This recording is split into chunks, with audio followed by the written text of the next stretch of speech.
اب آج کا میرا موضوع ہے شہادت علی رضی اللہ تعالیٰ عنہ۔ اصل میں حضرت علی رضی اللہ تعالیٰ عنہ کی شہادت بھی اسی الفتنۃ الکبریٰ کا تسلسل ہے۔ وہ جو عبداللہ ابن سبا کا پیدا کردہ عظیم ترین فتنہ تھا، اسی کا ایک نتیجہ حضرت علی کی شہادت بھی ہے، لیکن وہ بات ذرا تفصیل سے سمجھنی ہوگی۔ اور اس کے لیے میں ممنون احسان ہوں، حال ہی میں ایک کتاب چھپی ہے، ڈاکٹر سید رضوان علی ندوی، وہ محقق ہیں تاریخ کے، انہوں نے بڑی تاریخی تحقیق کے بعد جو باتیں بیان کی ہیں وہ میں آپ کے سامنے رکھ رہا ہوں۔ عرب میں جنوب مغرب کی کونے میں، جہاں یہ یمن بھی آباد ہے، اس کے اوپر نجران ہے، اسی علاقے میں یمامہ کا علاقہ کہلاتا ہے۔ یہاں ایک قبیلہ آباد تھا، بنو تمیم۔ یہ جو لوگ تھے بڑے کرخت مزاج، جنگجو، اکھڑ، ضدی، اور جس بات کو ایک دفعہ مان لے اس پر اڑ جانے والے اور مر مٹنے والے۔ یہیں سے فتنہ پہلا اٹھا تھا۔ سب سے بڑا جو نئے جھوٹے نبی کھڑے ہوئے تھے ان میں سب سے بڑا تو مسیلمہ کذاب تھا، یہی تو علاقہ تھا۔ اور اس کے خلاف اس فتنے کی سرکوبی میں کتنے صحابہ، 1200 صحابہ ایک جنگ کے اندر شہید ہوئے، جن میں 500 جو ہیں وہ حفاظ تھے رضی اللہ تعالیٰ عنہ اجمعین۔ تو یہ لوگ جو یہ تھے بڑے زوردار تھے۔ اس قبیلے کے بارے میں حضرت عمر رضی اللہ تعالیٰ عنہ نے ایک بڑی عجیب حکمت عملی اختیار کی۔ ان کو وہاں سے اکھاڑ کر اور ایران کی سرحدوں پر آباد کر دیا، اب جہاں پر جہاد ہو رہا تھا،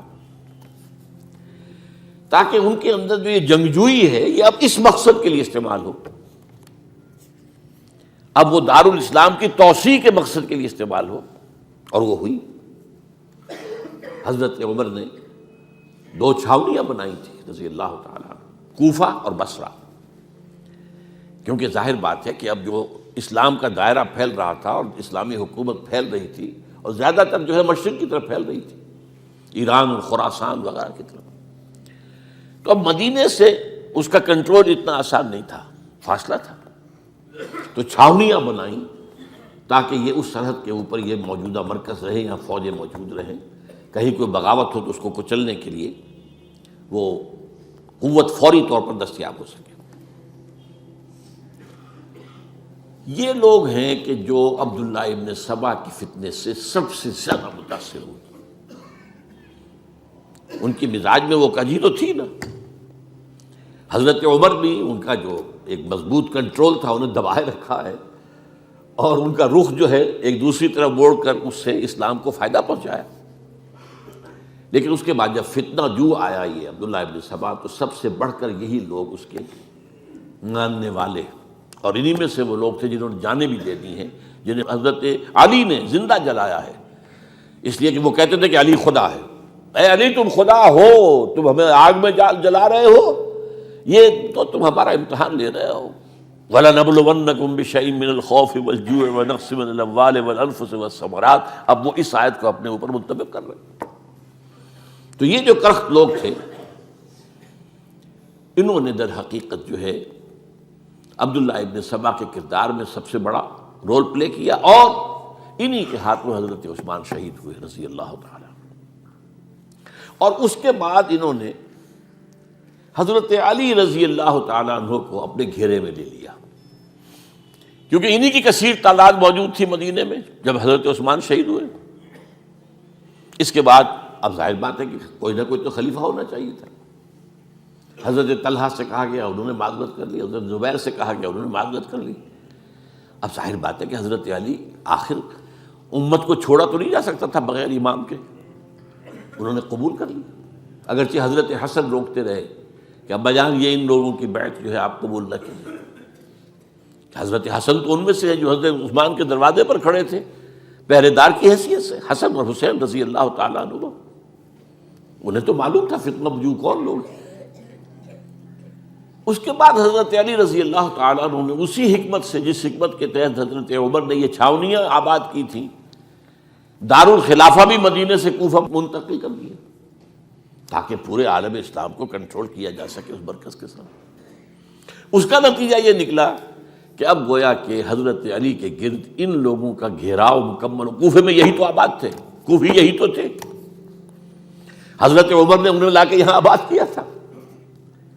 جب حضرت علی نے کوفے کو اپنا دارالخلافہ قرار دیا تو گویا کہ ان کا پھر عمل دخل بہت بڑھ گیا۔ ایک طریقے سے یوں کہا جا سکتا ہے کہ انہوں نے اب حضرت علی رضی اللہ تعالیٰ عنہ کو اپنے محاصرے میں لے لیا۔ چنانچہ جنگ جمل کے موقع پر یہ ہوا ہے کہ صلح ہو گئی تھی، حضرت عائشہ رضی اللہ تعالیٰ عنہ کے جو نمائندے تھے اور ادھر سے حضرت علی، صلح ہو گئی تھی، طے ہو گیا تھا کہ ہاں قاتلین عثمان کو جو ہے اس کو سزا دی جائے گی، قصاص لیا جائے گا حضرت عثمان کی قتل کا۔ لیکن ان لوگوں نے 10,000 آدمی کھڑے ہو گئے کوفے کے اندر، ہم سب قاتل ہیں عثمان کے، لو قصاص ہم سے اگر لے سکتے ہو، جس کے نتیجے میں اور انہوں نے جنگ شروع کر دی۔ اور جب جنگ شروع ہو جائے تو پھر اس کے بعد تو کوئی نہیں دیکھ سکتا کیوں شروع ہوئی، کیسے شروع ہوئی، کس نے شروع کی۔ اب تو یا مارو یا مرو، دو ہی باتیں ہوتی ہیں۔ 10,000 مسلمان ایک رات میں شہید ہوئے جنگ جمل۔ اب اس کے بعد حضرت علی رضی اللہ تعالیٰ عنہ کی خلافت جو ہے حضرت امیر معاویہ نے ماننے سے انکار کر دیا۔ جب تک قاتلین عثمان کو سزا نہیں دیتے ہم بیعت نہیں کریں گے۔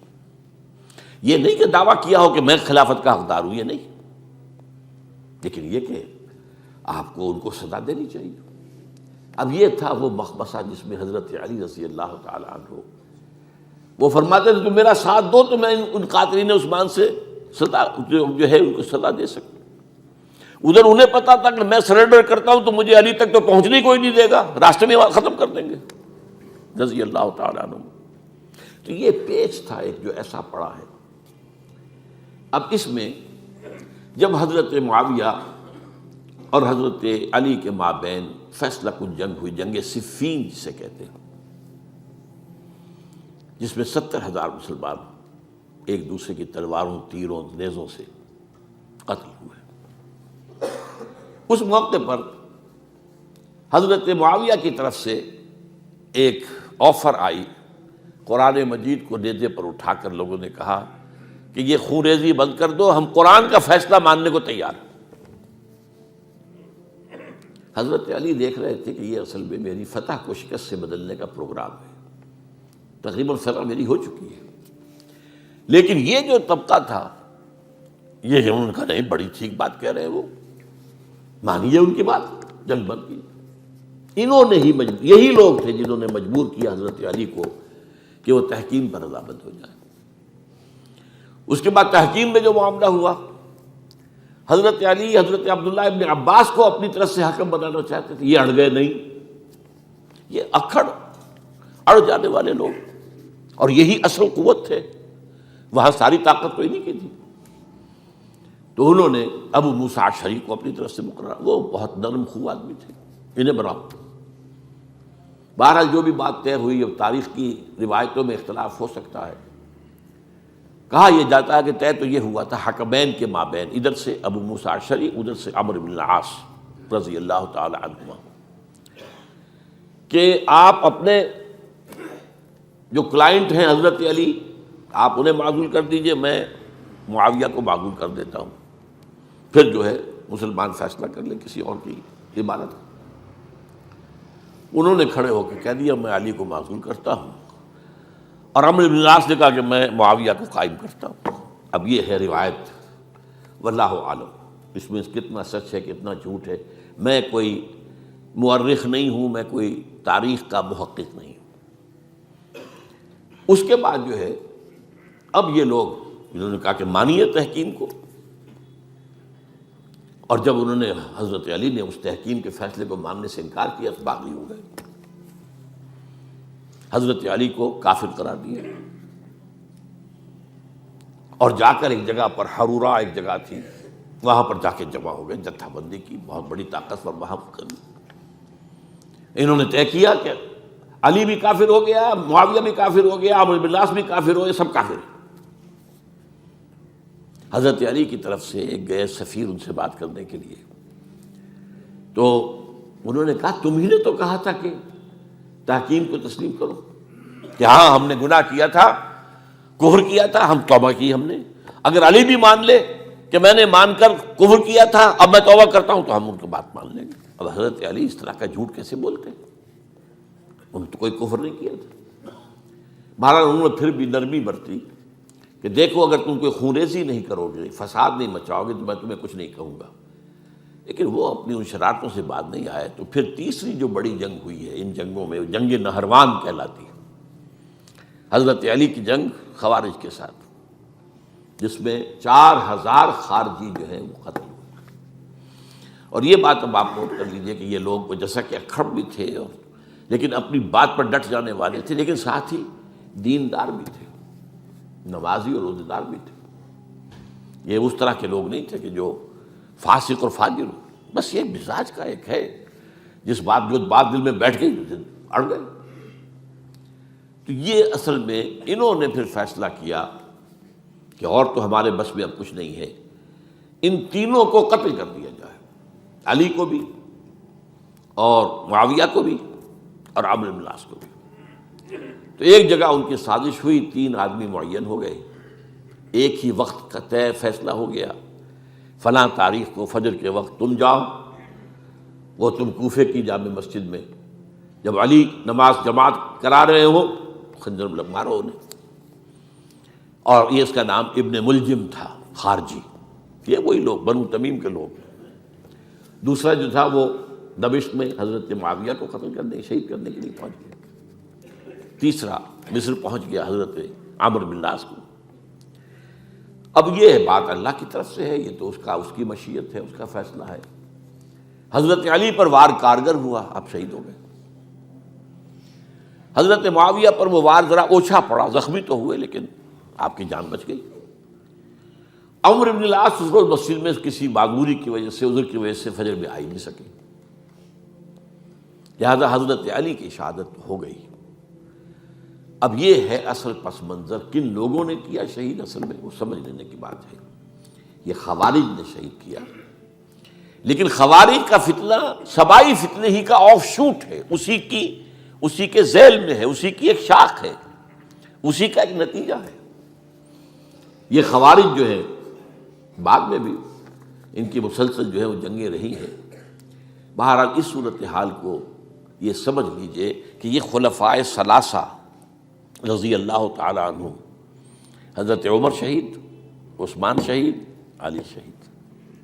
عجیب بات ہے کہ تینوں کا نام عین سے شروع ہوتا ہے، عمر عین سے، عثمان عین سے، علی عین سے. تینوں شہید ہوئے ہیں. لیکن یہ کہ یہ ہے تاریخی پس منظر.